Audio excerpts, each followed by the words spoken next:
All right. Hope and Tina, I guess it's 6:01. I'm having a hard time seeing who's in the room.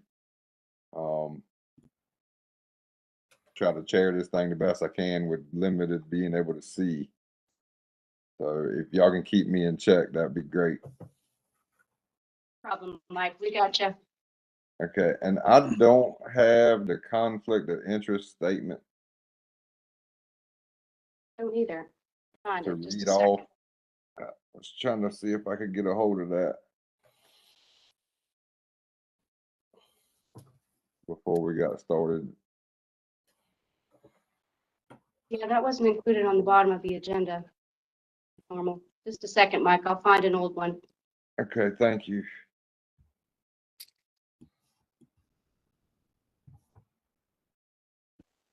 So would you like me to read it? You're more than welcome to read it. I don't have it in my possession to read off unless you can get it to me real quick. But I can send you an. I can call the meeting to order, and then we can just read the conflict of interest and then move on, and that'd be fine with me. I can do mine. I couldn't. You broke up a little bit. Yeah, I can. I'll cover the GSs for you. Thanks for asking. All right, so welcome everybody. I'm going to call the tonight's meeting of the Crustacean Shellfish Advisory Committee meeting to order. It's January 11th, 2024.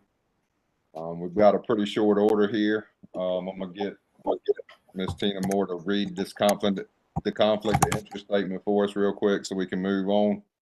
And if you would do that, Tina. Sure. So statute 138A 15E mandates at the beginning of any meeting of a board, the chair shall remind all members of their duty to avoid conflicts of interest under chapter 138. The chair shall also inquire as to whether there is any known conflict of interest with respect to any matters coming before the board at that time.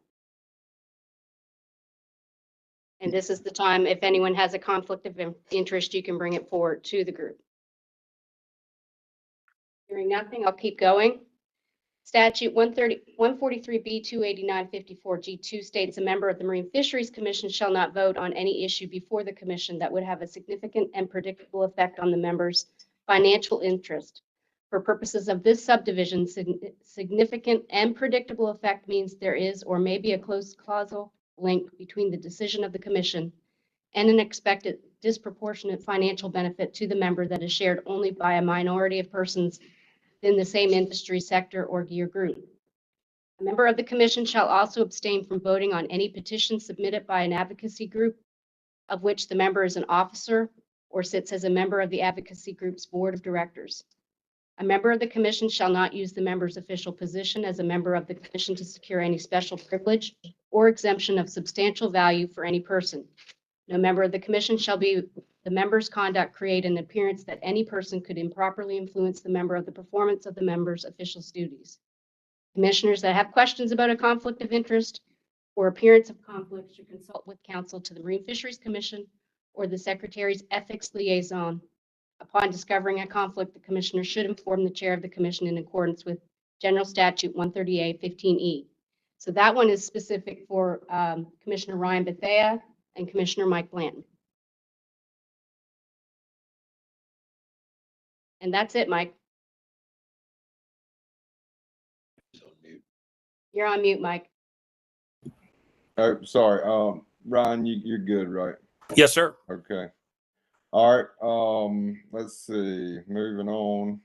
I think we can. Or do we have a quorum? We don't need to take a roll call, but I'm just making sure we got the quorum. And we're going to vote on the approval of the agenda.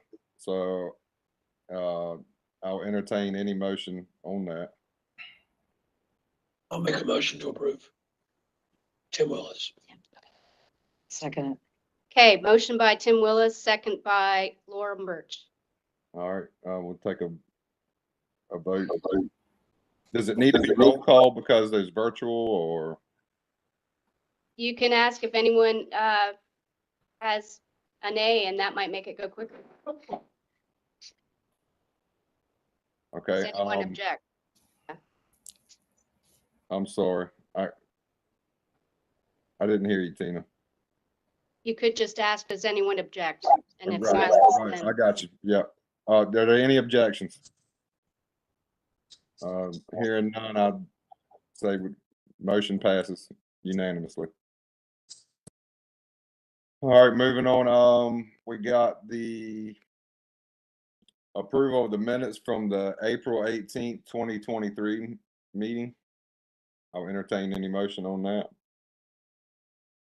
Move to approve. Second.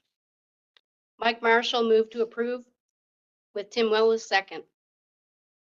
All right, any objections? Hearing none, motion passes unanimously. All right. Would the members, since we've been a while since we met, would the members care to do just a small introduction of who's in the room, and get acquainted, with who's there? If we could take a few minutes, I'd like to do that. Mike And Marshall, would you like to start? I'll start. I'll start it off. I'm Mike Okay, there you Blanton. I'm Mike Blanton. I sit on the Marine Fisheries Commission as a commercial representative from Elizabeth City, North Carolina. I'm a crabber, mostly up here in the Albemarle Sound.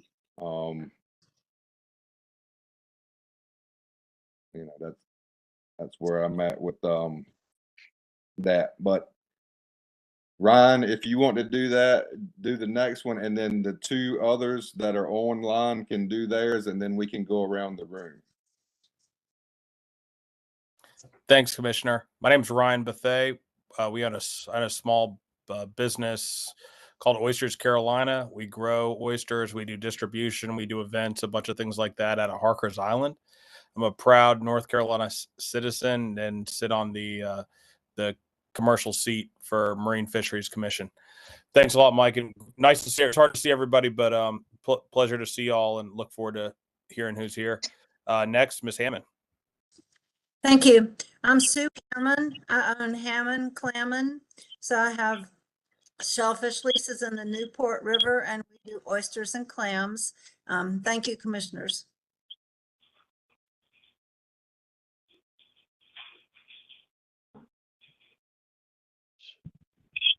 And Mr. Shepherd, if you would like to just make a small introduction, and then we can move on to those that are present. Brian Shepherd, Sneeds Ferry, on New River Nets. I also have clam oyster franchises in Onslow County.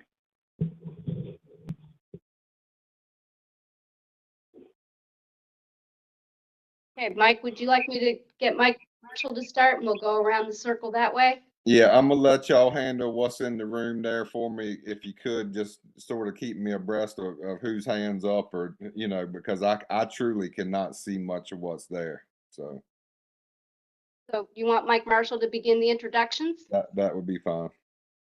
Okay. Hey, as you know, I'm Mike Marshall. I'm a former division employee, about 40 years, and most of my time there was involved in oyster management. Been a good while with shellfish leases, even with the shellfish franchises. We had some merged lands program there. I worked with that. I have been on the Blue Crab advisory committee, both as a staff member, as an advisor. And I'm retired now, 9 years ago. Most of my shell fishing now is recreational, mostly conch fishing. My name's Lauren Birch. We have a wholesale blue crab dock and we run 2 boats. I'm a real estate appraiser. I'm probably the different one. I'm a CEO of a biotech company, and I grew up on the coast here. And friends of mine who are commercial fishermen, as well as people who are anglers, said, "Tim, you sit on a lot of boards. You know how to do it. Why don't you get involved?" And so I got roped in, which I like, and I'm also on the South Atlantic Fishery Management Council, helping that out as well. And it's literally just protecting for everyone, the future of the industry and for both personal and for commercial from it, and try to bring more of a research focus toward it because of my background in research and engineering. Okay. Everyone knows me. I'm Tina Moore. Welcome, everyone. Michael, glad you're here. First time membership, and we'll get to know you as we grow. I'm the staff lead, and I'm in what was Mike Marshall's old position before he retired. Big shoes to fill. And glad everyone's here tonight. It's nice to see faces. So Jeff, Joe, if you want to introduce yourself. Yeah, I'm Jeff Dobbs. I'm a co-lead for the hard clam fishery management plan, and I'm here tonight to discuss the scoping document with you. Joe, biologist in the Wilmington office, and I'm a co-lead on the oyster plan. I'm Hope Wade. I'm in the director's office, and you get all your emails from me. I'm Carter Witt, and I'm the colonel for the Marine Patrol. I'm Jim Harden, a resident of Carter County, so recreational fisherman, been involved with oyster recycling for many years when I tried to start the volunteer program. Michael Hardison. I thought I was going to be the only one that didn't own or wholesale in any kind of way, so I'm glad to hear that there's others that aren't. From Brunswick County, I used to work for a marina down there, Southport Marina, and used to do a lot of charter fishing as well as working with Higginson Seafood down there. So don't do it anymore, but I was kind of feeling that maybe I'm the only one who does it. But I'm in that same boat. I'm Ted Wilgus. I live in Hampstead. I work out of New Hanover County for the North Carolina Coastal Federation. I work a lot on oyster restoration projects, habitat restoration, help support the division's cult planting program wherever possible. You know, in the Morris Landing stockpile site that the division uses for its cult planting efforts down there. And we help a lot with the implementation of the oyster blueprint. So one of the open seats. But thank you. Hi, I'm Andy, and I am a co-lead on this AC with Tina.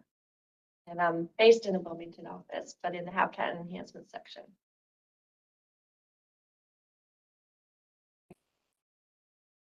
Lorena's online. Lorena, do you want to introduce yourself too as the lead? Sure. I'm Lorena, and I'm the other co-lead, clam co-lead, and I'm in the Manio office. Great. Mike, I think that covers everyone around the table. Awesome. Any questions from anybody so far?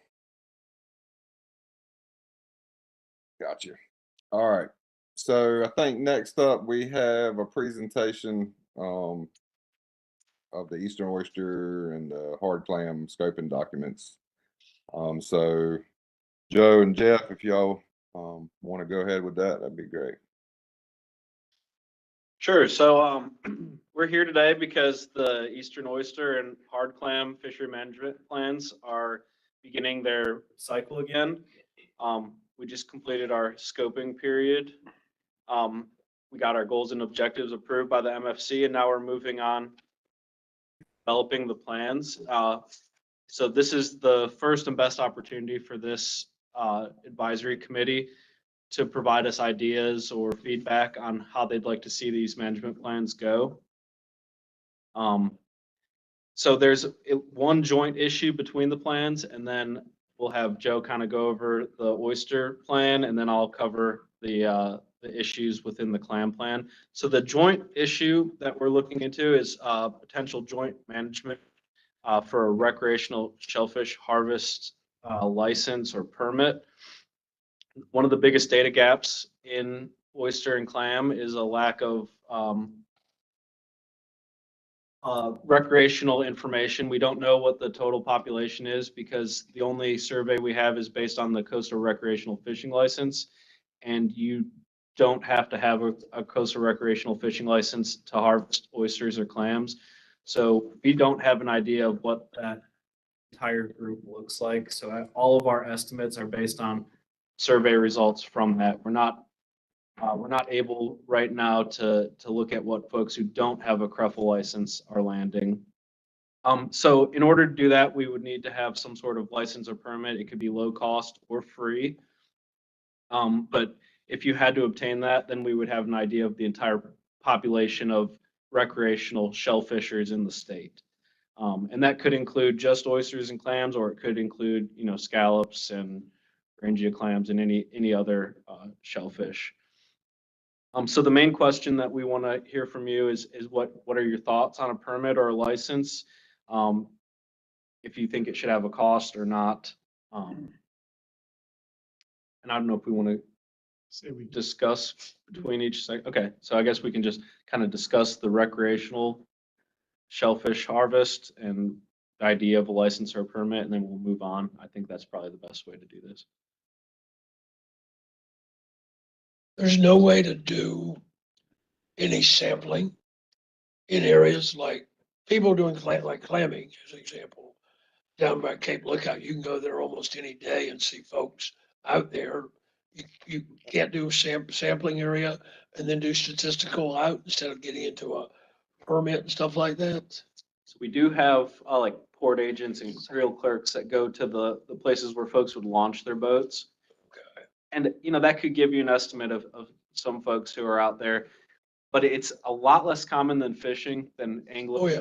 Yeah, there's not that many people. And also there's a lot of people that aren't going to docks because they're accessing from shore. So even here, and I think the best example I have here is in Carteret County. If you on Radio Island there's the marshes, and folks will just kind of park their car and go over there. Our creel clerks are already stretched pretty thin. They're trying to collect data for all of our recreational fish species, and they are collecting data for the Ember program, which is coast-wide. So it's not really feasible to send people out to go looking for people shellfishing. We don't really have boats with creel clerks on them. They're stationed at designated docks. So that would be difficult, but I mean, it could be a program we developed. I think it might be a bit costly. It's just kind of like the last frontier on what people don't have to have a permit to harvest anyway. Yeah. So. Could you add it maybe as just an add-on to the recreational license? Absolutely. It's easy, it's right there. If you make The $5. one issue with that is that it needs to be done through the legislature. So whether or not the commission votes that that's the direction we should take, then it has to be taken up by the legislature. So that's kind of the biggest hang up getting that accomplished. So if you're putting those together, but having a permit individually can be handled by marine pitchers. That's still legislation. That's what we're looking into now, developing the issue. So you'd have to put this, attach it to a piece of legislation for that to be done, or does it have to be a special type thing? I'm not exactly sure how it would have to go through. Would have to be some type of legislation. A legislator would have to introduce a bill to. I'm wondering, I'm asking, the reason I'm asking the process, I know Phil Berger pretty well. And the question is, if you're attaching it to like an existing bill, that's pretty easy to do. You do it in committee and they take it through the rest of the process. If you have to do your whole bill separately on it, that's a much bigger issue. That's why I'm asking the question. Yes, it could be added to something, but somebody's got to be willing to stick it in somewhere with some type of legislation to do that. Seems like for something like this is pretty innocuous. That would be pretty easy to do. At least ask the question from it. This is before my time, but when the Ruffle was, the coastal recreational fishing license was first initiated, yep. These species that Mike probably knows about this, they were on it. And then at the 11th hour, they were removed for X reasons. So I don't know. There's been, I guess, historically some resistance there to have these on it. That's true. They were on it, but actually they came off. It wasn't the last minute because we argued quite a bit to try to get them back on, but we were not successful. It was, everything was harvested from the coastal waters of North Carolina. Recreation, Cruffle would cover. That was our position, and it fell flat.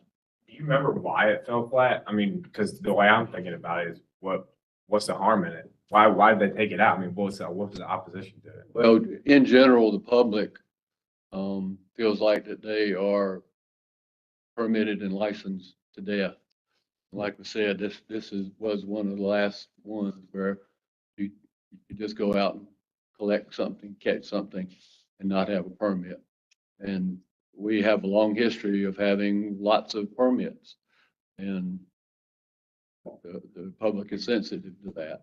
Was So, it an argument about subsidence, that it was a subsidence fishery? right, So- in the southern part of the state, David Bedwine was the representative down there at the time, and he made that argument. But, you know, the permits are free. Or I guess they're still free. That, but that was brought up, and, you know, these people who are subsistence fishermen, or they're gonna have to go somewhere, get a permit, and Well, don't they have to? Not online they get now. a free license, recreational license, if they prove they're in that situation. Done online without. If I can, Steve Paul, Fishery Management Section Chief. So, you know, to answer your question, certainly the legislature could take this issue up without any action by the Marine Fisheries Commission. But in this plan, we're considering developing that issue out and really just identifying, you know, the potential benefits to having a license like that to help us manage the shellfish resources of the state, because it is a significant data gap that we have, recreational harvest of oysters, clams, and all of our shellfish. So if the Marine Fisheries Commission, you know, decides that, you know, in the benefit of the conservation of the species, a license would help, then they could adopt that through their fishery management plan, and then that would give just even more rationale for the legislature to potentially take that up, as opposed to just a kind of a one-off, introduction into the legislature. So this would just really establish that kind of need, that sustainability need, and, you know, effective management connection for that license. So other than crabs, oysters, I mean, and clams, is there any other species involved that are not underneath the recreational license that could be included with a recreational license? I mean, seems like to me legislatively, the issue may have evolved some since then, as long as you're addressing the subsistence angle of it. And potentially, so I mean, right here, I mean, this is, you know, focused on oysters and clam, but I mean, if that's something that y'all feel like as an advisory committee, that they want other species or other fisheries that may need to be included, certainly within your scope to recommend to the Marine Fisheries. May I make a comment? For this to be helpful, there's a significant amount of reporting that would be necessary on the part of the person who receives a permit. So it's not as simple as someone just checking a box and getting a free permit. If you're trying to track the number of clams that are harvested, there's got to be a reporting system. I'm not sure how you've decided to do that, or if you actually think that that will be reliable information if you do get it. Could you speak to that? Absolutely. So currently we do use surveys to query known groups of people. So if we want to get information on a fish being caught, we would query people with a coastal recreational fishing license. But right now we don't know who all is collecting. But if you had to have the permit, then you could be in that pool of randomly selected people to fill out a survey, or it could be a survey attached to when you purchase that permit, whether it's online or at an authorized place or at the marine fisheries. There'd be a couple questions about, just like for cast netting, how often do you collect clams? How many do you typically collect? How many times per year do you go? Questions like that. And what we do is we use that survey where we don't need to talk to everyone. We can then extrapolate that out to the total number of permit holders, and we can get a better estimate of harvest, of effort, of area usage. Just depends on what the survey includes. What's your estimate number of informal or I've forgotten what you called it, but the number of sort of itinerant clammers and oysterers? Are we talking Recreational, of people? And you'd still be expecting them to keep track of every harvest they had. no. If you've ever purchased a recreational fishing license, there's just a small survey that will say there's a cast net question on a few of them. You might have already gotten a shellfish survey as well. But it has specific questions within that. It's not saying exactly how many. It says on average, how many times do you clam per year? When you go clamming. Yeah, I have had that, but I keep a record. I kept a record of all my catches so that when that survey came out, I could answer it correctly. Okay, yeah, and that's great. But the questions are broad enough where we don't need people to keep a logbook or anything. It's just a general question, and that can help us get to the number, an estimate of the number of clams that are being harvested, at least within a ballpark figure. So, Ms. Hammond, are you keeping records of recreational harvest of your shellfish, or is this for your No, lease? this is for fishing. For my leases, of course, I know to the every clam counted and recorded. But when we used to take part in the survey for recreational fishing, we always kept track of our catch, so we would know. But do we think that the number of shellfish, the casual shellfish farmers is material in comparison to the people with leases, that we need to know the number? Well, this conversation is about recreational harvest. I understand. It's not about I understand. private culture. So I understand. It's more of, that's what I'm asking you. Is the amount that you would get, is the information you would collect from recreational harvesters substantial compared with the number that you know from commercial harvesters? we don't know. That's the crux. Yeah, we don't have a sampling universe of of who is actually recreationally harvesting shellfish. It seems like you would want to know that before you ask for legislation to be enacted. They go out and catch a half a bushel of clams or oysters. I mean, it's nowhere close to what a commercial guy does. Oh, yeah, that I don't disagree with, but it's the actual number of people in our state annually that are going out catching 100 here, 50 there over the year. We don't know the number of people participating in the recreational harvest of shellfish. Basically, this is the first step. We don't have a stock assessment for either of these species, and that's because we need to be able to estimate total removals. That's like step one for us to complete a stock assessment, is we need to know what removals are. And without having, at least a decent estimate of recreational harvest, I assume it's probably lower than commercial, if that's what you're getting to, but we don't know how significant it is because there could be many, many people without a CREFL license that are harvesting that we're not aware of. So I can't really make an estimation of how significant it is, but it could definitely have an impact on both of these species. Would it be possible to use the CREFL holders as a pool and do a survey of them and see what kind of participation or harvest they're doing? We do have that. That's currently happening. Getting that. What percentage of your queries are returned? Pretty low, like less than 10%, I believe. That's typical. Yeah, that's Yeah. Let me step in for a second. Mr. Shepherd, would you like to speak? You're muted. You're muted right now, if you would.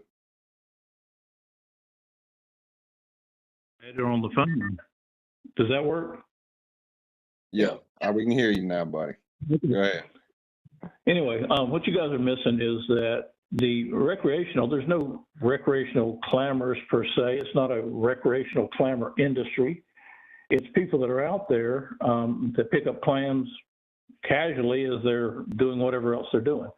Historically here in Sneads Ferry area, if you go out and hang out at the sandbar, while you're paddling around, you pick up a few clams. If you go out fishing, a lot of times you'll pick up a few clams. So whenever you want some clams to eat or for make chowder to put in the freezer, you just pick up a few.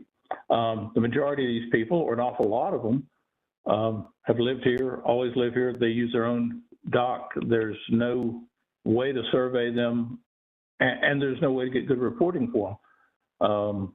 The kids come home for summer, they get in the boat, they head out, paddle around, mess around, ski, whatever, stop off, get some clams, and come home.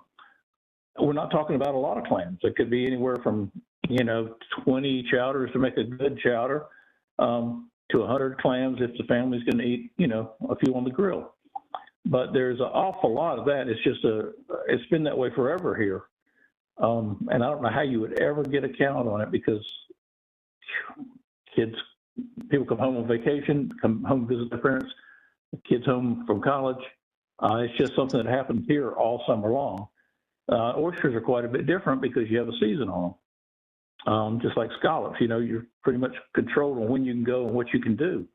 But the clams, I don't see that being real easy to keep track on, and I don't know that people are going to be real happy about having to get a permit when you're not even thinking about it, and it's something you've done every week or two during every summer of your life. Literally, we did this when I was in middle school, junior high, and we still do it now. And this is just in open waters, where I can go in my garden and get them, but it's just a kind of a way of life around here. So I don't know how you would get them to want permits or even get them. And I certainly don't know how you're going to get a handle on how many they're catching and keeping. It's the same argument for every type of wildlife management we've done in North Carolina since the beginning of time, right? I mean, we did it. We had to do it with turkeys. We had to do it with marsh hens. We did it with deer. Did it with bear. And so it's the same. I mean, you have to have data in some way, right? And if this is the way you ought to do it, I don't know if how you get the permit is the right way or not. But to me, we have to quantify whatever the recreational amount is, because you said we don't have any idea. It could be 30% of the catch, could be 5%. We don't know. So we got to find a way to implement it that's going to piss off the less amount of people as possible. It seems like going back is not an option. It seems like not having a permit is not an option. It seems like we got to do it, and we got to do it that upsets the least amount of people. Right? I don't know.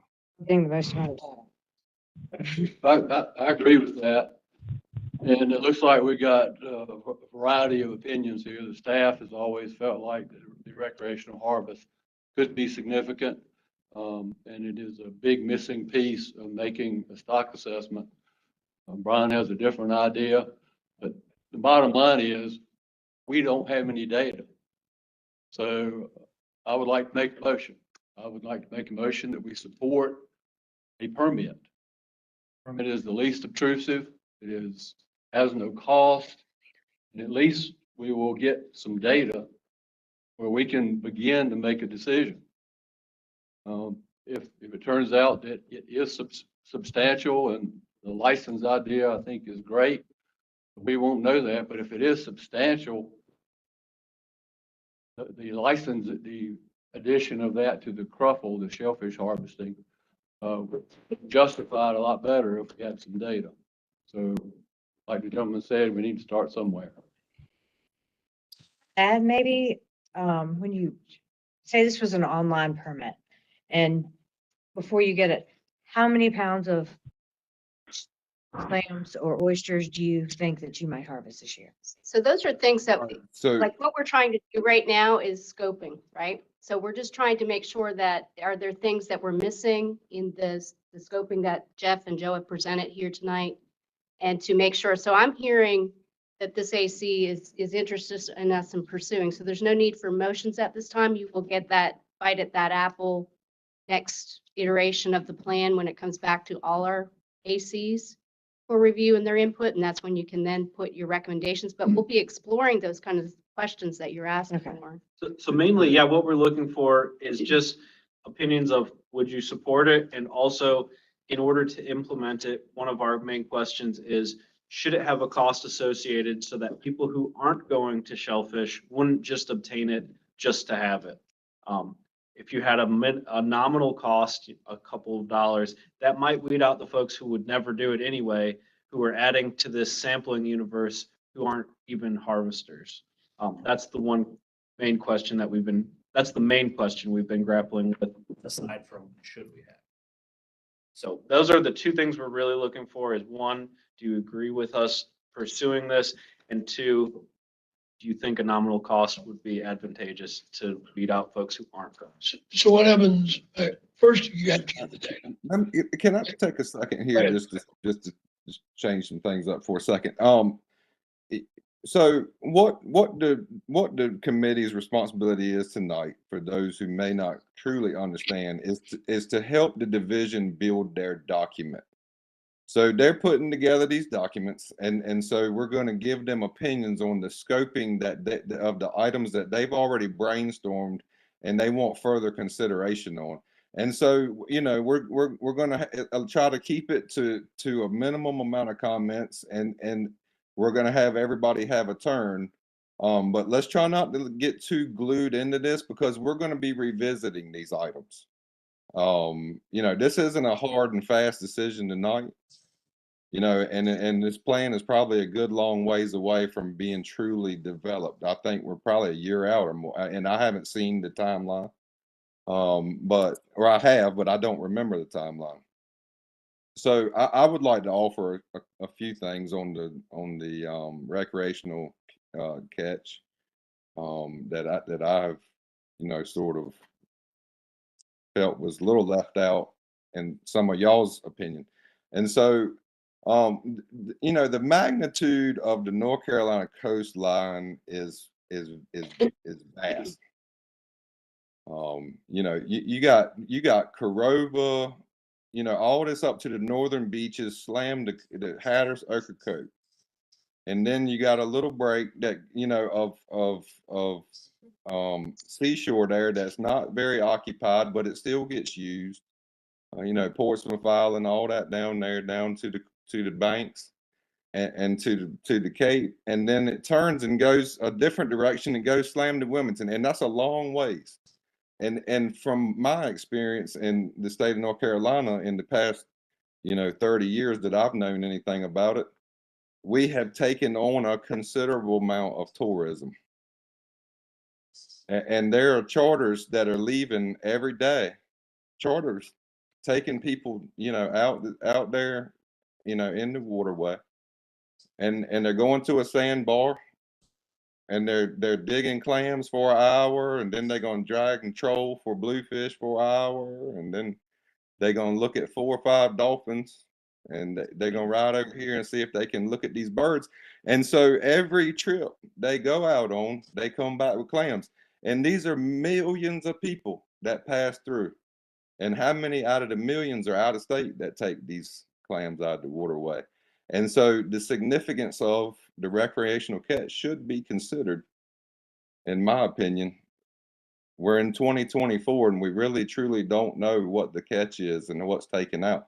So I can't see a permit being a bad idea, to be able to track a little bit more, to get a little bit more participation in the survey efforts that could come. You know, so I don't think that's an unreasonable thing to pursue, and that would be my take on it. But if everybody has offered comments on this, I would like to try to move on to what else is in the document to discuss, and let's let the division move on to what they need to, you know, talk about next. Could I ask just one thing? Can we ask the staff to see if there's any data from any other states about how this has been done and how it's worked out? Mr. Chairman, this is Ted Wilgus. Haven't made a comment yet. I just have 2 comments. One is along the lines of the tourists. I get, you know, I work for a nonprofit, and I get tons of calls during the summer about clamming, and from people who do not know anything about it. They don't know what's closed, they don't know what's open. And so having some sort of permit where they actually get some form of education, so they know where to go to look for, they can go to the website to look where an area is open or closed. We strive to have a very healthy shellfish industry here, and we're very proud of not making people sick, unlike some other states. So that's one way to protect it. The other, in terms of the issue paper, there are a tremendous number of people who rely on shellfish for subsistence that don't speak English, which is a second language. It could be Vietnamese, it could be Spanish.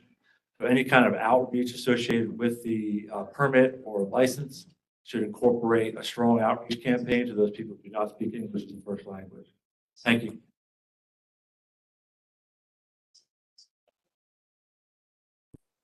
All right, Ms. Hammond, I'm sure the division's going to consider your last comment there, and look for additional information. All Thank right. you. Jeff and Joe, y'all continue on, please. All right, moving on to the Oyster Amendment 5. This draft amendment that we're working on now is going to differ from previous plans, where this is focusing on kind of wild harvest and public bottom only. So in previous plans, issues related to leasing or the private culture of shellfish were included because they were really linked at one point, because a lot of how the leases were operated was a lot of relay from wild bottom, collecting seed. But now, as kind of farming methods have changed, kind of relying on water columns, seed oysters from hatcheries, and just the growth of the industry, it's really kind of decoupled from the wild harvest and kind of gone beyond the scope of what the plan is intended. So this plan is going to focus only on wild harvest. There'll be a sprinkling of information in there on leasing and kind of why we've stepped away, and leasing will be managed only through the Shellfish Lease and Aquaculture Program. So the way this plan will be kind of broken up, I think there'll be three kind of major issues. One, looking at the management of subtidal oysters, in particular, kind of the way they're split out in Pamlico Sound and the management there where mechanical harvest is allowed, versus intertidal oysters, which are primarily kind of in the southern region of the state, and we have no mechanical harvest on those oysters. It's only hand harvest. First, kind of looking at the mechanical harvest of oysters. Right now, we have a trigger sampling program that's kind of, the Pamlico Sound is divided into 4 management areas.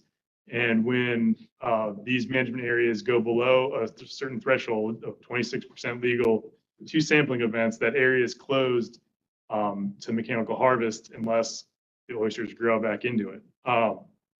This sampling takes up a lot of time, and the kind of effort required to do it is being done by staff that are now getting more and more responsibilities with the culture planting program. And that's a good segue into, we've historically not had any different treated a culture planted reef. So oyster reef that we've put material out, the state has, and oysters grow, versus a wild one that's occurred there naturally. We haven't had any real difference in management between them, in particular with the mechanical harvest in Pamlico Sound. So moving forward in this plan, we're looking to kind of come up with a way to maybe have different management on culture planted reefs versus wild reefs. In particular, the shallower culture planted reefs seem to be a little more resilient to the water quality events you've been having recently, where the deeper reefs in the mouth of Pamlico Sound, or mouth of Pamlico River and Neuse River, are really being impacted by the storm events where there's no dissolved oxygen in these reefs. And we're thinking that mechanical harvest, these reefs need to grow to get above kind of those layer where there's no oxygen, and mechanical harvest will not help that. So we're looking at a way to kind of protect those reefs while still allowing harvest on the culture planted reefs that we've put out there. We're kind of developing some ideas now. Again, we're in the kind of early stages of the plan, looking at potentially maybe some rotational harvest of large culture planting areas that the state's putting out, these larger 10-acre sites across the Sound and the kind of the 4 major areas, rotating through them, and maybe coming up with a strategy to kind of have maybe a fixed season length instead of going out and sampling throughout the season. This will help us because it'll be less intensive for our sampling and let us focus that effort onto collecting data we need for a future stock assessment, and potentially better for the harvesters because it'll give them a fixed season window. Like, we'll issue the proclamation and the season this year will be, 8, 10, 12 weeks, whatever it is in the management area.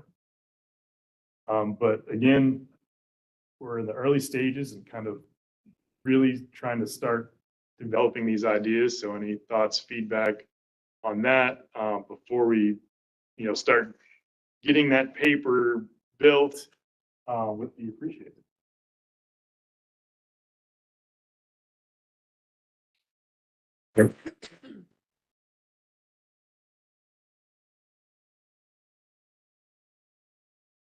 How's it now? You said you were going to do a season. How do you normally do it now? Right now, the season can open November 5th. Well, so the Pamlico Sound is split there's harvest in the bays, so the shallower bays versus the main part of the sound. And the mechanical season can open on the 15th of November, and it can run that 15th-ish. It's the Monday, the week before the week of Okay. Thanksgiving. yeah. Okay. And so the bays now are capped to a 6-week total possible season. And that seems to be working, where the bays, our sampling is showing there's pretty high percentages of legal oysters fairly consistently through the bays. And they haven't really been tripping the triggers. It's that deeper water areas or the areas out kind of towards Oregon Inlet, which are showing having those triggers tripped. So now that we'll go out and sample, and if the total amount of oysters, there's less than 26% legals in that sample, that'll be 1 strike against that area. Go out again, 2 strikes, that area is closed, and we'll continue to sample. And if it grows in, then it can open again. But those bays are capped to 6 weeks. So even if there's legal oysters in there after 6 weeks, closed. Okay, so this would be your season. This is your season. It wouldn't be, let's hope it's a good year. Yeah, and so we're looking at options. I mean, I guess some feedback we'd need, considering those rotational management areas, because the state has been planting large 10-acre sites through Pamlico Sound. If we were to have those areas are in the deep area outside of the 6-week season, so we're thinking potentially just those would remain open throughout, just open to harvest, and when they're done, and people naturally stop fishing when they've reached a level that they find it's not worth their effort anymore. And then we'll go back and plant any culture if it needs to be replanted, closed for 3 years, and on the 4th year open up again and kind of start over. And so should those be closed first and then open later, or open in the beginning and just allowed to be open? Kind of, should they be inside our management strategy, outside? Kind of questions were, yeah. So that's why we take a year to develop plans.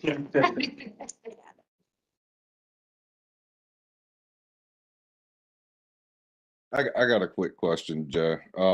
How many participants were there in that mechanical harvest up here, or from the lower Pamlico north? What was the participant? Do you have that number anywhere?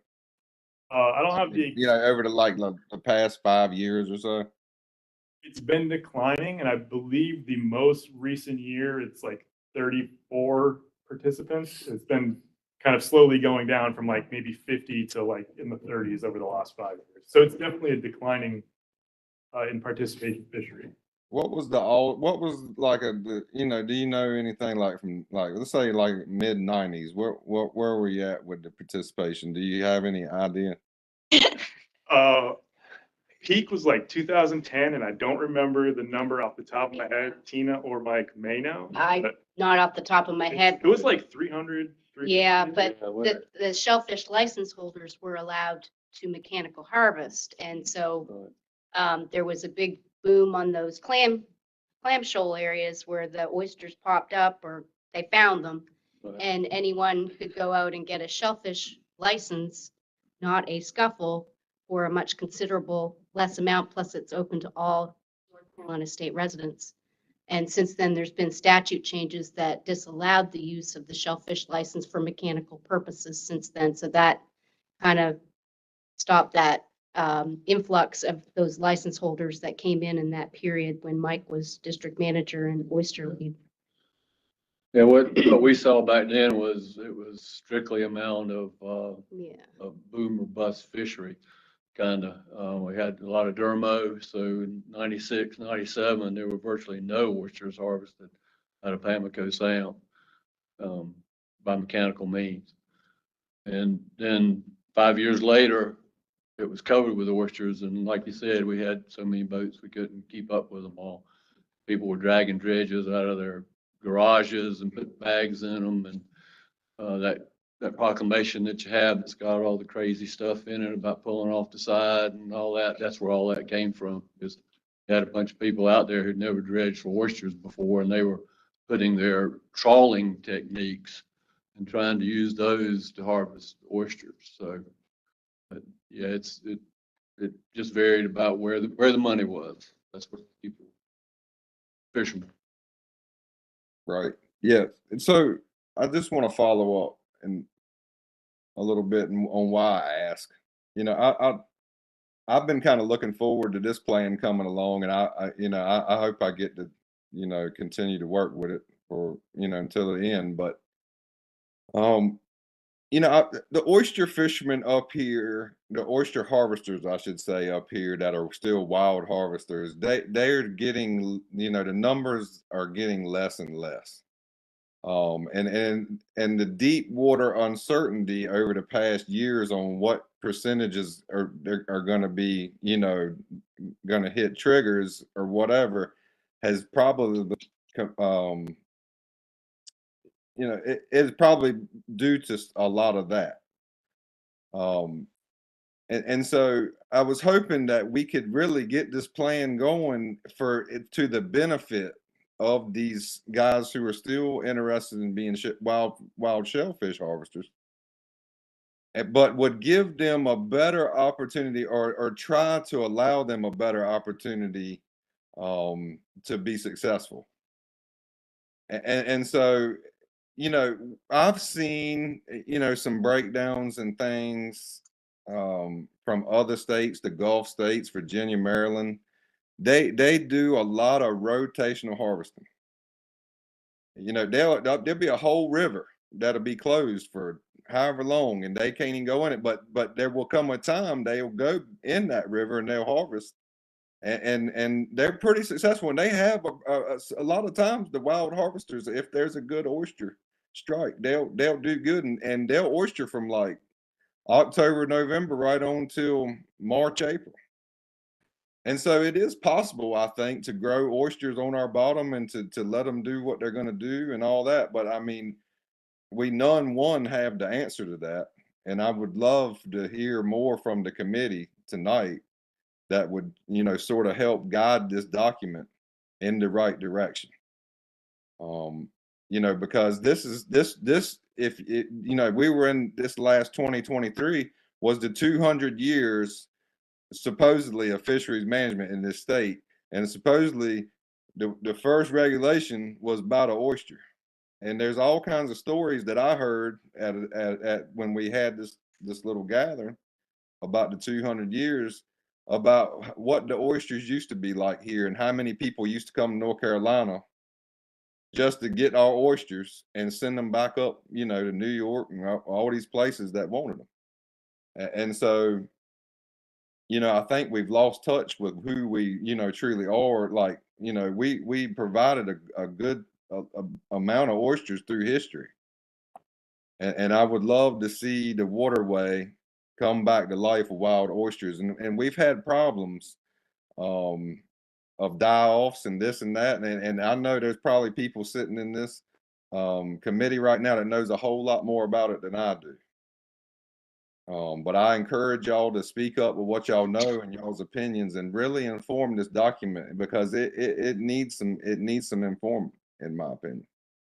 And so anyway, with that, I'll just kind of be quiet and just see if we can gather some more thought. trying to speak. Brian's been trying to talk. Mr. Shepherd's got something to say. Go ahead, bud. We got several things that I think are affecting our oysters. We keep letting people put water treatment, sewage treatment water in the river, and that bothers our oysters and our clams, especially in New River. If you've got a dead layer on the bottom, we need to get it moved. And if we're not going to have mechanical harvesting or even like trawling up New River, then it's just going to stay there and get worse. We've got a pretty dead layer up there now. It's pretty ugly. I don't know anything about how they do things in Pamlico Sound. I'm not curious about that. I mean, I don't really have any input on that. But Maryland, we were up at University of Maryland, I don't know, 6-7 years ago, buying spat on shell to put in our garden. And the volume of oysters that they put over every year is just ridiculous. They put spat on shell and get them to a certain size and go dump them overboard. And I forget exactly how many, but I think they were up to something like 40 or 50 million. So if you do something like that and you have any surviving percentage, you should have some good oysters. We're not doing anything like that, that I know of. Down this way, we put shells or marl overboard, and some work good in some areas and some work better in another area. But people complain, so they have to dump them even where they don't work so good. So yeah, the division's doing some stuff, and some of it really works good and some of it doesn't. But I don't know how to make it so that we get the most effective return for the least or for the effort we're using, or that we could afford to use, because I know the division's well overworked. I guess that's about all I got. There's something else in my head, but I can't remember what it was.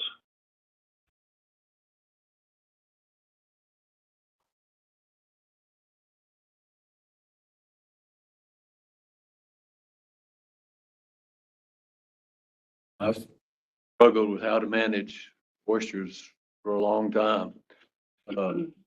26% we're talking about, that was our attempt to get some data to try to manage with data, because before that we managed by the number of violations that we were seeing, and the input of the dealer about what the product was looking like coming through their door and what they thought. So, those have inherent problems. So we tried to do something. So that's where that came from.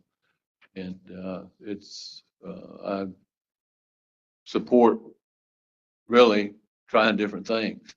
And I think that's what you're looking at, because there is no easy answer for that. You've got an area out there where you may lose your harvest from one year to the next. We've seen that happen several times. So you need to protect habitat, number one, and then you need to look at all the other factors. So I think you've got some good ideas there on ways to go.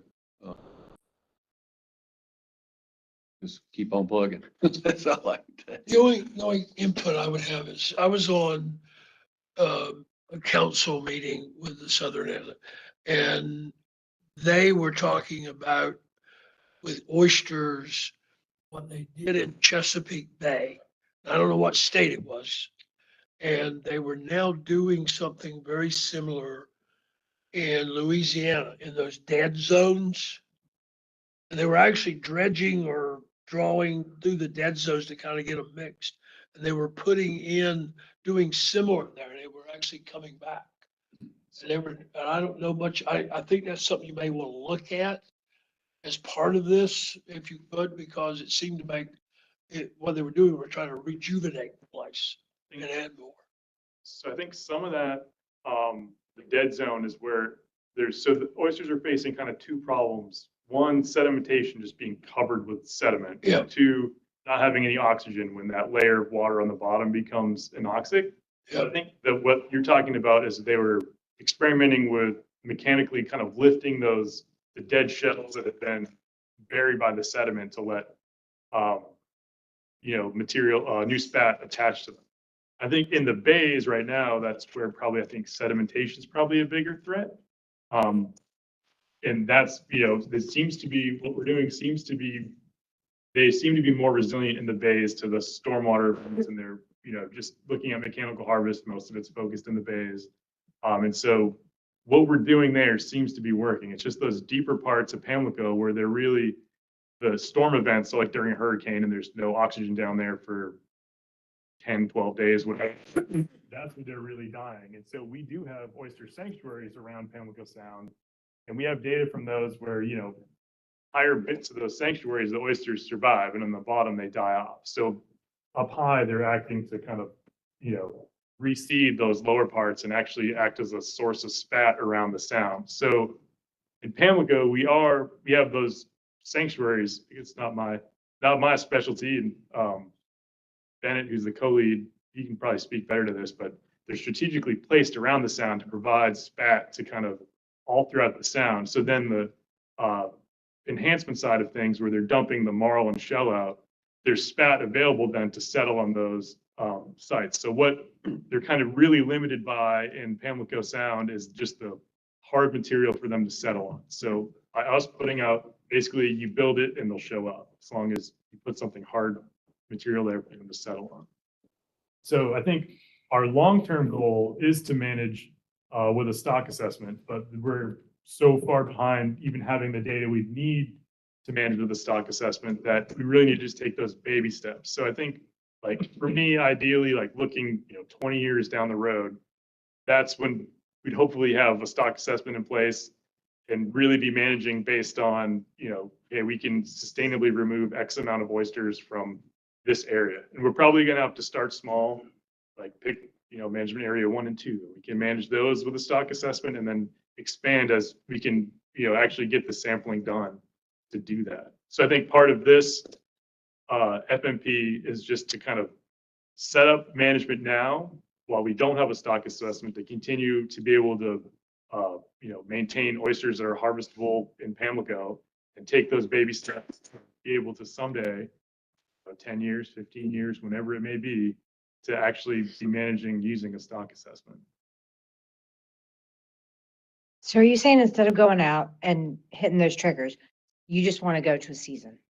So I would like to, so right now I'm exploring looking at our old trigger data, kind of plotting, it's based on participation, right? So if there's 300 people participating, a given area is not going to last as long as if there's 20.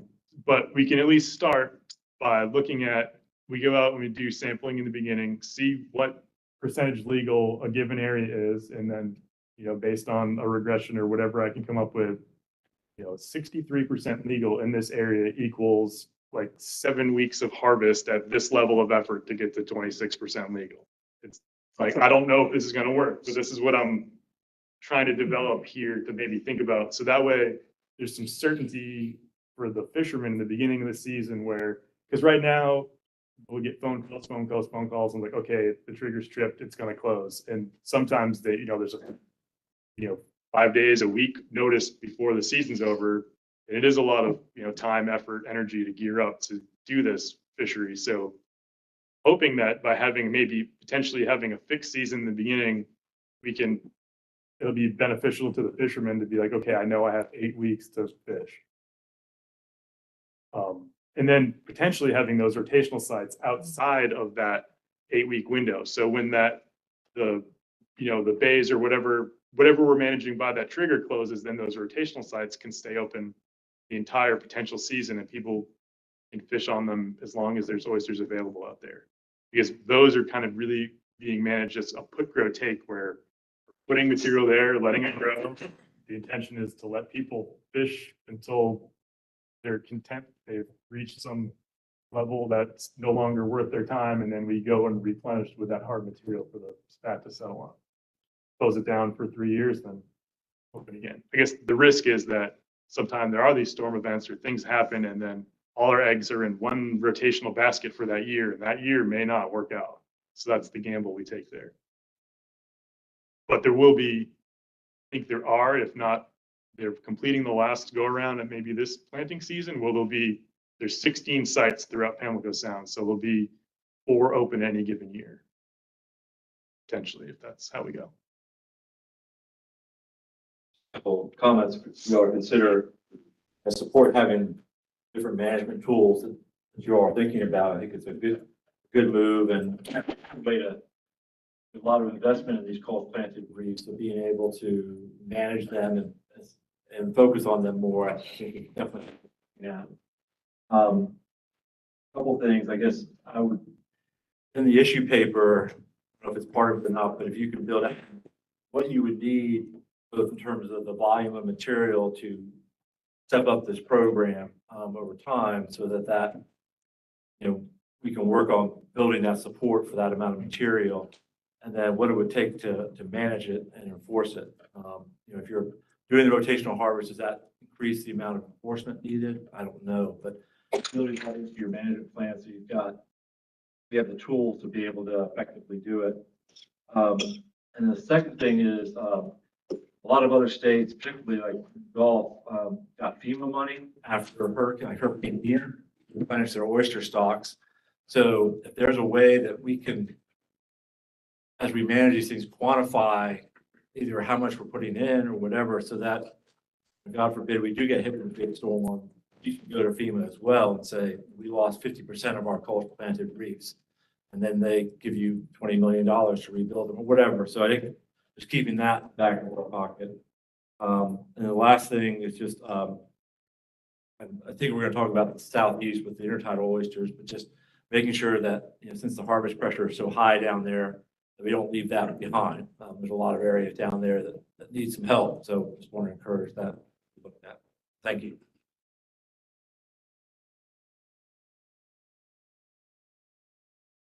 Go ahead, Ms. Hammond. You got the floor. Thank you. I just had a quick question. Someone brought up the idea of runoff. Will there be any efforts about runoff in this amendment number 5 or in the clam amendment? Where is that issue addressed? Yeah, so those concerns are in the Coastal Habitat Protection Plan. And I guess if Ann wants to speak to what kind of teeth that may have. So runoff is it's a huge issue because it comes from so many sources. So it's going to take multiple strategies to address it, but it is being addressed right now in the 2021 CHIP. The whole focus on all the issues was about water quality to improve the habitats that are then supporting the all the fish. And so we have recommendations looking at increasing cost share BMPs from development or ag or forestry to help voluntarily control runoff. And we also are trying to, we have staff from Division of Water Resources that is looking at implementing a new standard for water clarity.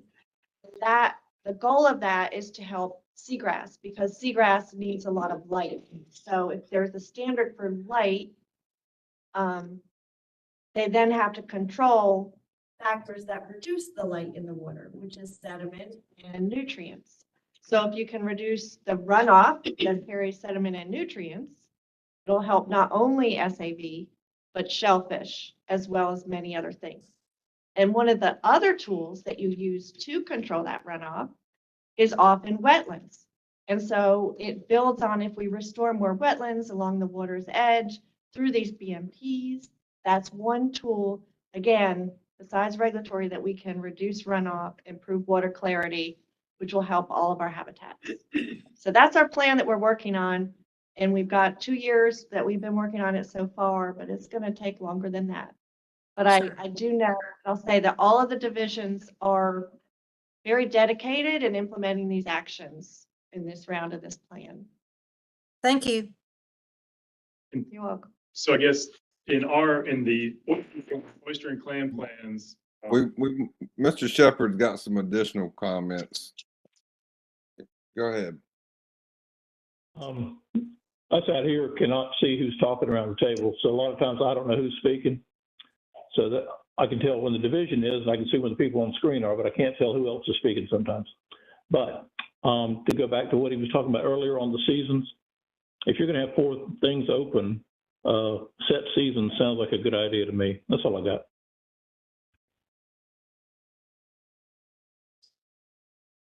Go ahead, Joe. I'm sorry. He had been trying to make a comment for a little while there.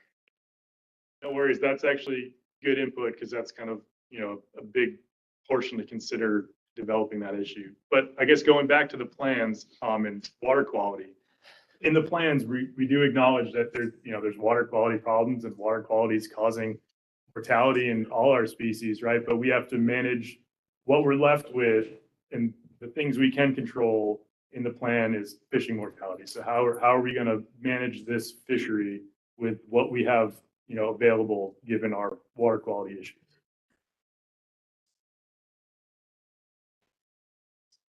If you go to a set season, say you set it for 8 weeks, and after a couple of years, you're seeing that that's too long or too short, what's your authority to adjust it? How do you adjust it?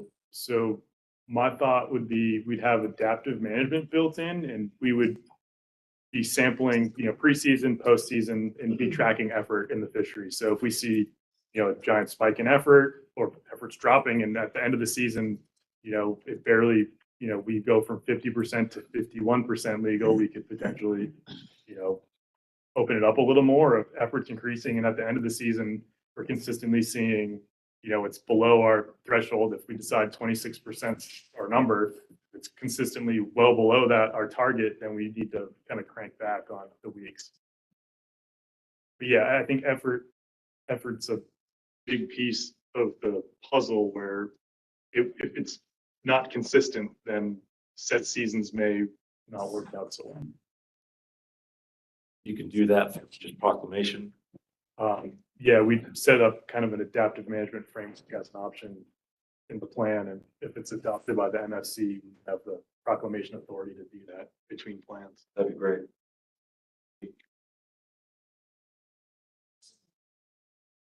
I got a question, Joe, pertaining to effort.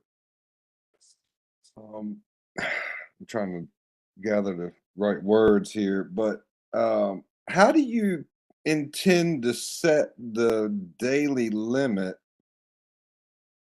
on a set season without a predetermined number of participants to attempt to stay within a sustainable harvest, which we don't know what sustainable harvest is at the moment. We base it off of leaving 26% there, or, and so I'm trying to understand how you trying to, this hybrid approach, it sounds like to me, a rotational, areas, as well as, the other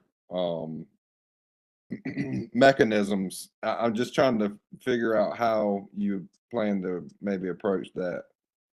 I guess I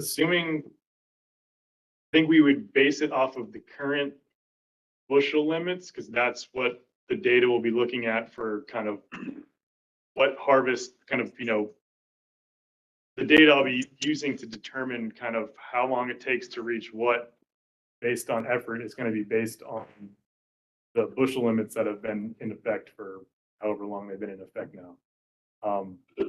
But I mean, that is something that an option to look at is changing bushel limits, up or down. I think we're capped in law in rule to 25 bushels, but I'm not sure you'd want to go there, but that's our ceiling.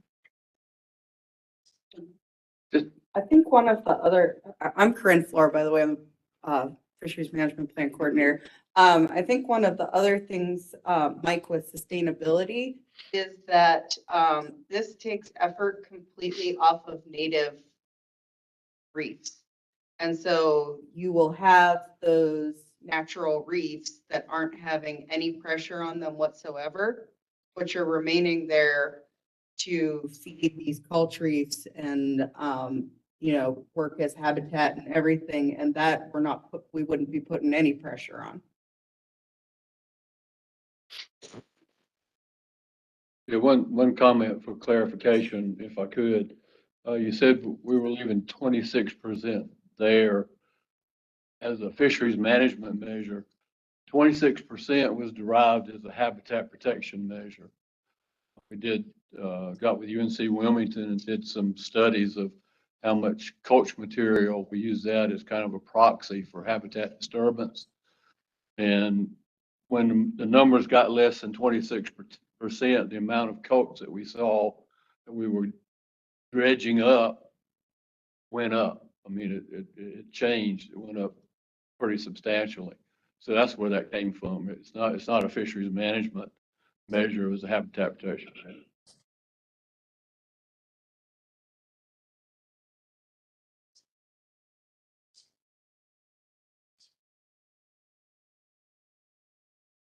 Anything else from the group?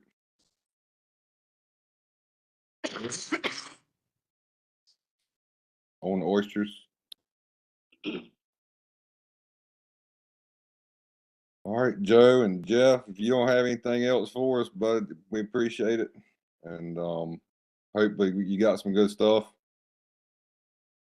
Well, Mike, there is actually more. He just started on subtitle. There's still Oh, my intertidal bad. oysters. Oh, and my clam. bad. All right. Yeah, keep right on getting it there. All right, so not quite done. There is more. The next kind of section that we'll be looking at in the plan and looking at as an issue is the hand harvest of oysters, and that primarily occurs in the southern region in the intertidal population of oysters. Hand harvest, even though it's in, I think it's like 5% of the fish growing area, accounts for the majority of the landings of oyster. It's consistent. It's really stable compared to the mechanical harvest, which widely fluctuates. So any like fluctuations in the overall oyster landings is really due to that change bust in the mechanical fishery. And so in the last plan, there was concern due to we don't have any sampling programs for intertidal oysters currently. And there was the data we had to look at was the number of bushels landed per fisher per trip. And they had been consistently kind of at the trip limit of 5 bushels, and then it started declining through time. So people weren't even getting their 5 bushel limit. And we interpreted that as, a problem that there wasn't enough resource out there, and there's declining abundance. So in response to that, in the last FMP, the Marine Fisheries Commission reduced the bushel limit for the shellfish only license holders from 5 bushels to 2. And the concern there was that shellfish license is open to any resident of North Carolina. So in theory, every resident can get a shellfish license and go harvest 5 bushels of oyster pretty easily, especially in the intertidal region where you could just drive down with your car, park, and go up there and potentially in some areas harvest oysters. So in this plan, we're going to look at kind of revisit that data. Excuse me, hold on. Look at that. We did see after that bushel limit was dropped, we did see participation drop, and so it was the commission was concerned with increasing participation up until that last FMP. The numbers of participants was really increasing, and that was really in that shellfish only license category. But since then, we have seen participation drop. So we'll go back, re-examine that data, see how bushels per trip are looking, as well as in the last management plan, the commission recommended coming up with a sampling method to kind of have the southern intertidal oyster sampling program. And that's in a pilot study right now being developed by Ann and Charlie in the habitat section and me. And we'll kind of tee that up as a way in the future, kind of introduce it in this plan, and maybe by the next plan, be able to have some sort of indices developed where we can do some sort of more active management based on that data. But right now, we're very data limited for what we have for intertidal oysters in the southern region. There is no sampling program. We just have trip ticket data. So that's really about it. There's no big changes that we can see exploring right now in the southern region, other than just kind of teeing up these things that we need to better manage in the future?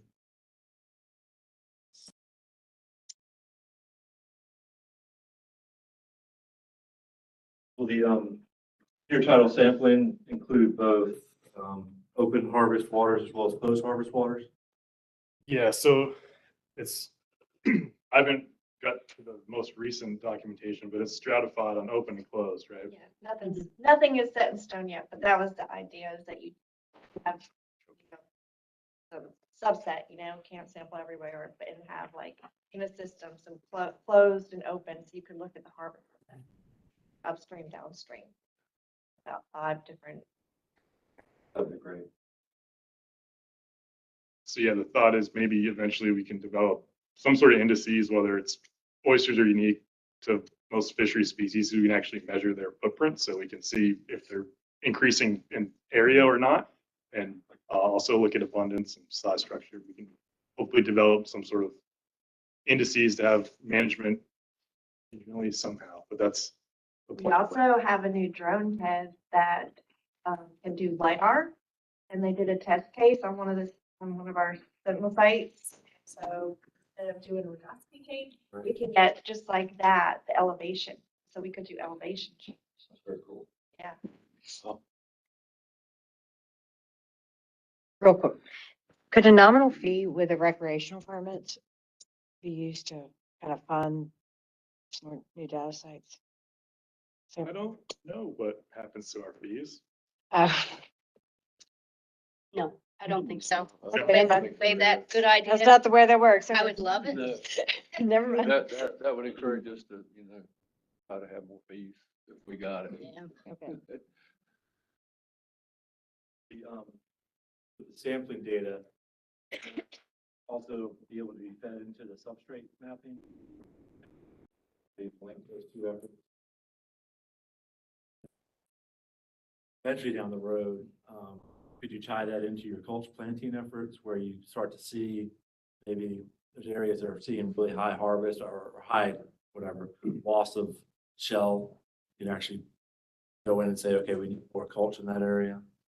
Yeah, Actually, so I think we'd been limited, well, the coast planting program had been limited to planting in the southern regions because they've run out of stockpile sites beyond Morris Landing. That's pretty much it. To bring material from Morris Landing, you kind of hit there's only so far you can go where it's worth your time, where it takes you 2 days to get to, Wrightsville Beach with a load of shell. But the new vessel that's should be operational real soon, if not already. Just trying to get people. That will allow us to, bring a barge load of shell to anywhere and mothership it in with the smaller barges. So it really helped expand where we can plant, especially because there's a ton of effort. Under New Hanover County, I haven't had any gulch planting in a long time.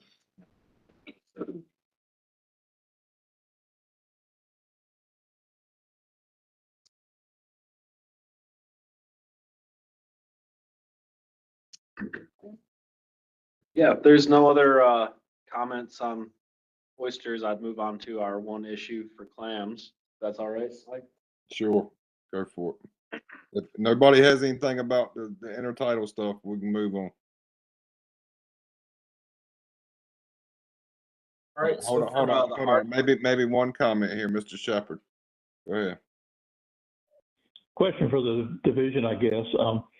At some point in these areas like Traps Bay and around Bermuda Island, where we're getting so many aquaculture oysters being grown in cages and stuff, and these are all, triploids, whichever ones don't reproduce. Are we going to reach a point where there's enough of those, or could we reach a point where there's enough of those oysters filtering water and eating spats of wild oysters, clams, and scallops, that those areas will have no more wild clams, oysters, or scallops?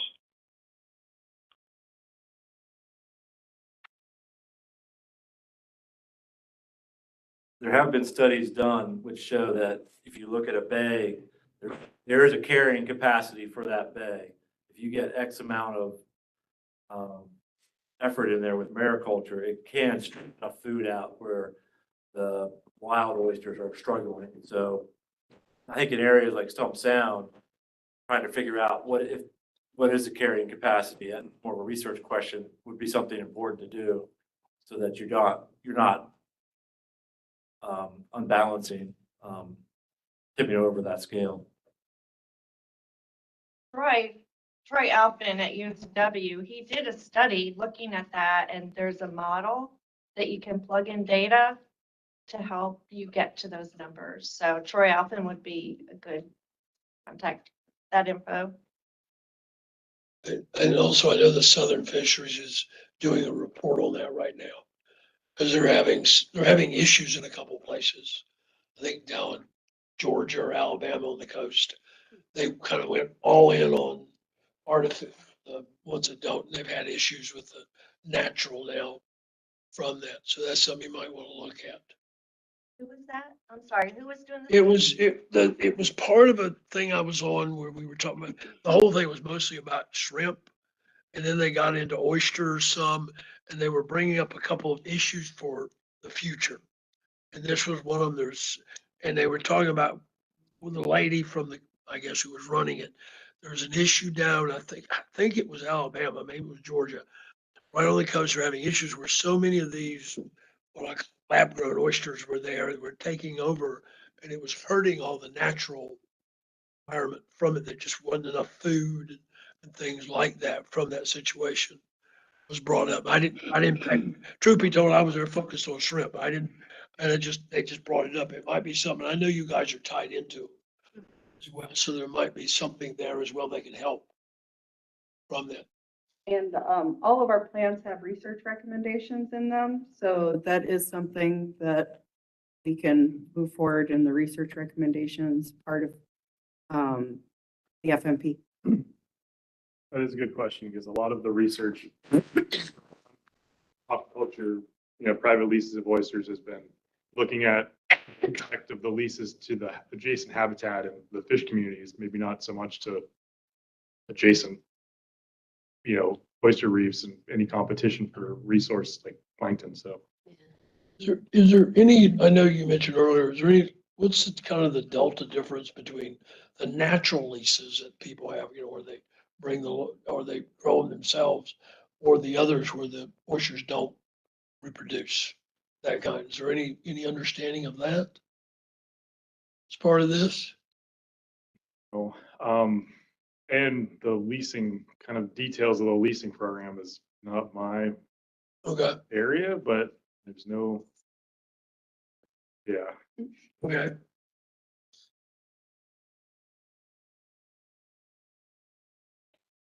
But also a good point there is that this plan is just focusing on the wild. And so the research recommendation here would be that wild concentration there and the wild aspect of this.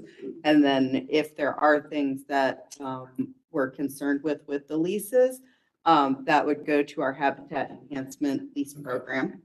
And that's kind of how we got to divide this out, is because of that program now. And it's not impacting our wild oysters.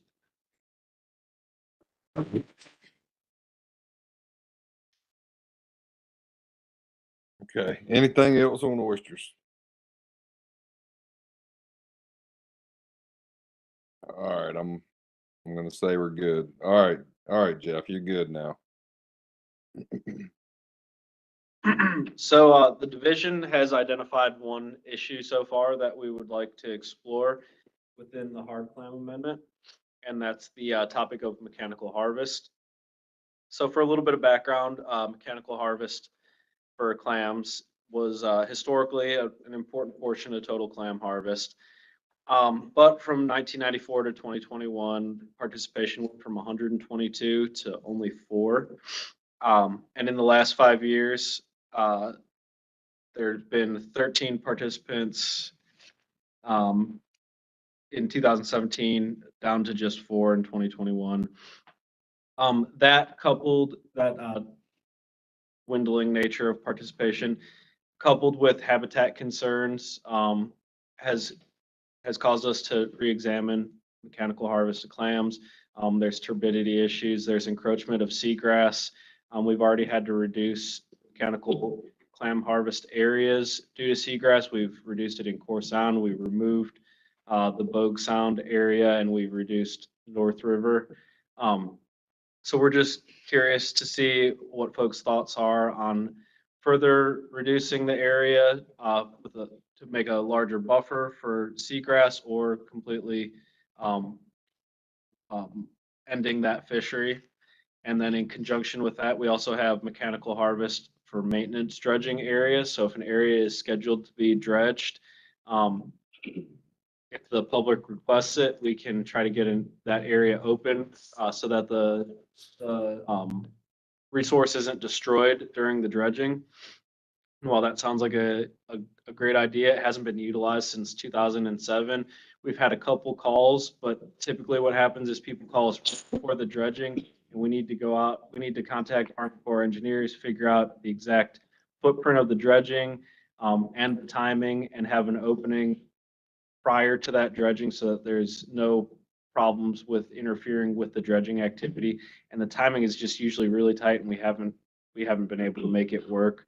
So if we were to remove mechanical clam harvest season, we would also in conjunction remove the mechanical harvest with maintenance dredging. Just curious on the support for that, or what folks' thoughts are on mechanical clam harvest. You only have 4 people doing it now. 2021, we had 4 people. Why are we even bothering it? Why we worry about it if there's only 4 of them? I mean, is it needed? So historically, it was pretty important. I know. There's still people that own the rigs, and those few people that do it are pretty diehard, and they rely on that income. Yep. That's why I'm raising it. Yeah. Yep. You know, I only know one guy that does it, and it's only a short time of the year, and it's probably 50% of his income. So you're not going to train him to be a software programmer. I know me. So there's so few. Why the issue? I guess I would raise that. So if there was hundreds and it was causing issues, yes. Well, probably, but one of the reasons that we're bringing it up with so few participants is the division is responsible for marking all of these areas. So we go out every year and we put up poles with signs, and it takes a lot of staff time and also resources to go out there and mark these areas. We need Marine Patrol to enforce them because they're very limited areas and they're in very specific regions within these water bodies. So no one's utilizing it, and also there's the habitat concerns over the turbidity caused by dredging up the bottom, and SAV encroachment that we don't necessarily, we can't keep track of every bit of SAV expansion in every region all the time. So we don't know if we're allowing dredging over top of grass if there's expansion year to year. Again, there's only 4 of them. Yeah.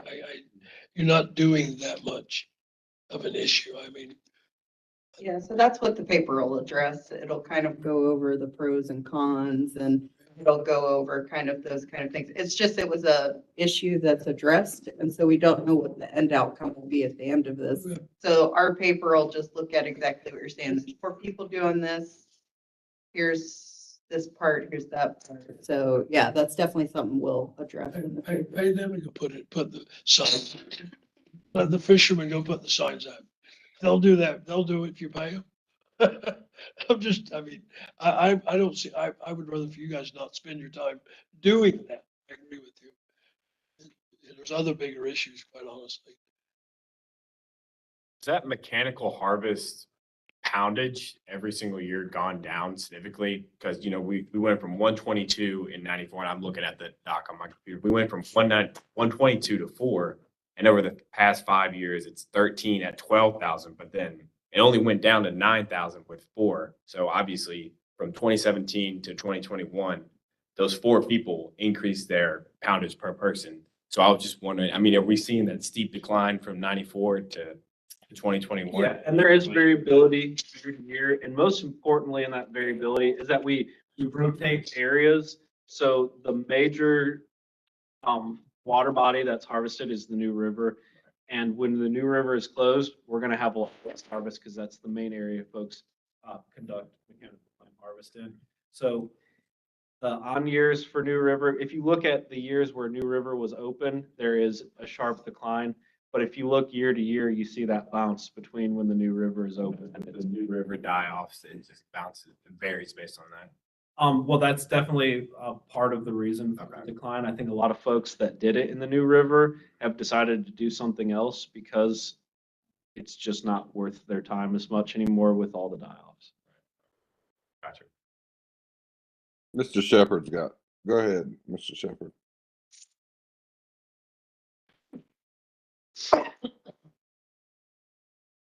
I couldn't hear part of what was said on that last couple comments, but yeah, it may not be important to you guys, but to the guys that go, it's important. It can be a very good portion of their income. And a lot of these boats are the same ones that they use for skimming and for dredging. And up here, it seems to be mostly a deep water thing where I don't think you're going to be running into much SAV. And it does have a tendency to keep the bottom cleaner and clearer of that same dead layer that keeps coming down from Jacksonville, which I think is either Jacksonville or Camp Lejeune's outfall from the sewage, or at least that doesn't help it any. But I think once we stop dragging trawls upriver and slow down the mechanical harvest upriver, the river has been dying more and more. Florence really hurt it, but it wasn't that long ago, but since we had a really, really strong clam market up there, and it's not there, it's coming back. And the guys in the bull rigs help keep it alive for a while. But if we don't have some activity up there, I think the rest of the river is just going to die. And most of these guys have gone on to do other things during the season, especially since Florence came through and really had a strong die-off then. So yeah, it is important to a lot of people in this area, if not in others.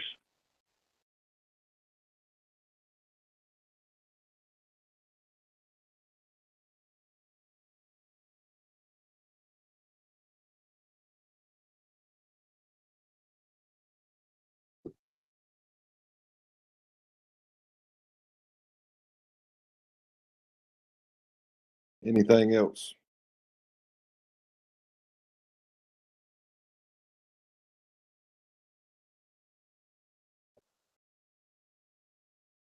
All right, I'm gonna assume no. I think this is that Jeff and Joe have covered everything now. Am I correct? Yes. Yes. Okay. All right, fellas. Thank you for taking the time and covering all this with us. I'm sure we'll be talking with you again some other time when you come back with more stuff. So thank you, and let me. We were supposed to have public comment. I don't think anybody signed up. Is that correct, Tina? That is correct. Okay. There was some MFC updates sent out in email. If you're able to look over any of that, and if you had any questions about that, we would like to hear any from the MFC update now. There will not be a verbal update.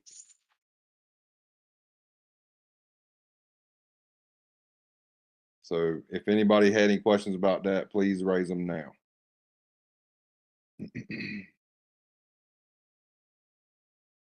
I'll take it there were none. There's one additional thing there's a flounder symposium that's supposed to take place in New Bern on the 20th of March. I think there's gonna be more details to come on the DMF website. I'm not sure when that'll be. They just wanted y'all to be aware that this was an upcoming event, and if you were interested to look further into that. But March the 20th in New Bern at the convention center. There's one other item on here, issues from the committee members. It's kind of your time to bring forward any issues that you would like to address or make the division aware about or whatever. And we'll take, the floor is open. So if you have one, please bring it forward.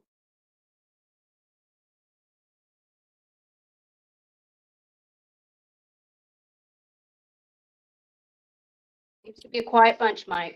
They can talk a lot, and then they all of a sudden it's crickets. Anyway, I try to let everybody get what they want out. Mine drifted. Is there going to be an update on what we're looking to come? Like, Tina, are you going to be able to offer anything on what the committee might be looking forward to doing at the next meeting? At the moment, or you kind of we're floundering. Not real sure. Yeah, we're floundering with vacancies right now. Our MFC liaison position is vacant. So trying to figure out what next steps will be for April right now for the next meetings that are on your schedule is very difficult because we're still trying to plan for the commission meeting in February. So to be determined.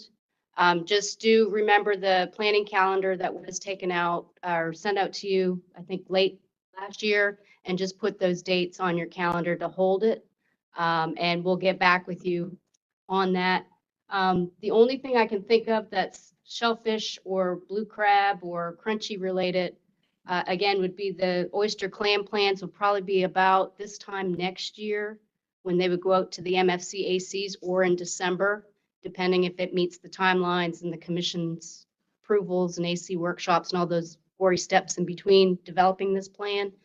But I will encourage folks that when we do draft plans, there's things added to our webpage specific to the development.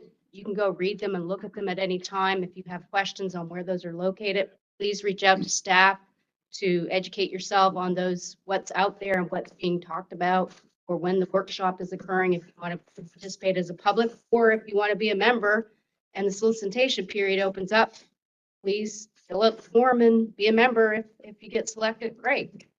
The only thing I can say, I think that might come up, well, I really can't at this point. That's it from a oyster clam and blue crab and shrimp. There is an SAB issue paper for shrimp that's in development, and it's going to the Habitat and Water Quality meeting next week.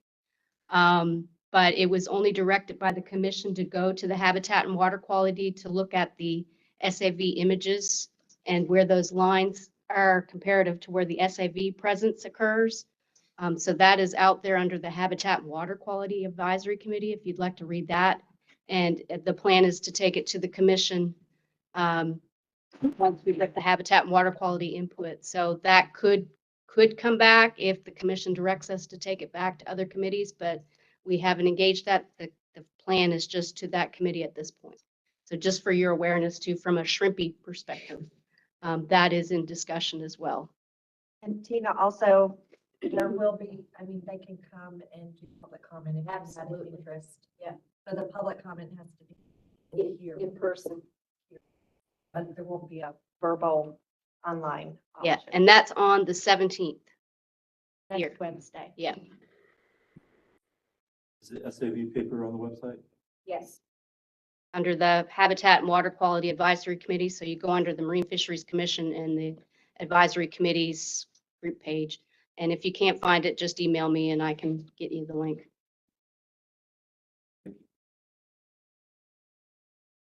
That's all I have, Mike. Okay. If there's nothing else, I'll entertain a little motion to adjourn. Motion to adjourn. I'll second. All right. All right. Everybody in favor, get up and leave. There you go. Thank y'all. And Thanks. Thanks, Mike. thank y'all. Look forward to seeing Thank you you, next guys. time. Really appreciate it. Thank You you. can calculate in or the sample size. Nice to meet you. Doesn't matter. Z times sigma divided by the margin of error. As long as it